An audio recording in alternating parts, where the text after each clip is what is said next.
বন্ধুরা কেমন আছো সবাই? চিনতে পারছো মাছটা কি?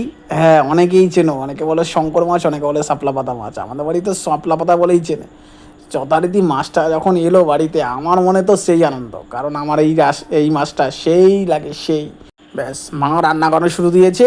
প্রথমেই কড়াইতে গরম করে তেল দিল, তারপরেই দিল তোমার জিরে, তেজপাতা, আদা বাটা, জিরে বাটা, তারপরে দিল তোমার টমেটো, লবণ, সব কিছু হলুদ টলুদ দিয়ে সুন্দর করে কষিয়ে নিচ্ছে মশলাটা। ব্যাস, আর দেখতে দেখতে একটুখানি লঙ্কার গুঁড়ো দিয়ে দিল। ঝাল ঝাল করতে হবে, নাহলে মাছটা খেতে ভালো লাগে না। নাও, যথাকৃতি এরপরে সিদ্ধ করা আলুগুলো দেবে এর মধ্যে। হ্যাঁ, সিদ্ধ করা আলুগুলো দেওয়ার পরে ওহো হো, সেই কালার দেখো গো, কালার কালার, মনে হচ্ছে এখানে শুধুই খেয়ে ফেলি। যাই হোক, আর খাওয়া দাওয়ার দরকার নেই, গরম জল ঢেলে দিল।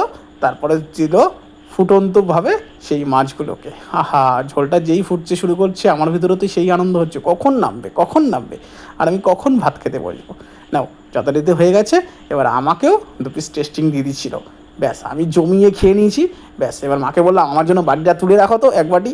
ব্যাস, মাও 4 পিস সুন্দরভাবে দেখে, নদরপানা দেখে তুলে রেখেছিল। সেই লাগে কিন্তু আমার মাছটা। যথারীতি হয়ে এসেছে, গরম মশলা ছিটিয়ে গ্যাস বন্ধ করে দিলাম। বলো, তোমাদের এই ব্লগটা কেমন লাগলো? নিশ্চয়ই ভালো লেগেছে। আর হ্যাঁ, তোমরা যারা যারা মাছটা খাওনি, অবশ্যই বাজারে চলে যাও আর নিয়ে আসো। হেভি কিন্তু টেস্ট, হেভি টেস্ট মাছটা। চলো, নতুন কোনো ব্লগে আবার দেখা হচ্ছে। পাশে থেকো, সাথে থেকো, আর অনেক অনেক ভালোবাসা দিও বন্ধুরা। টাটা।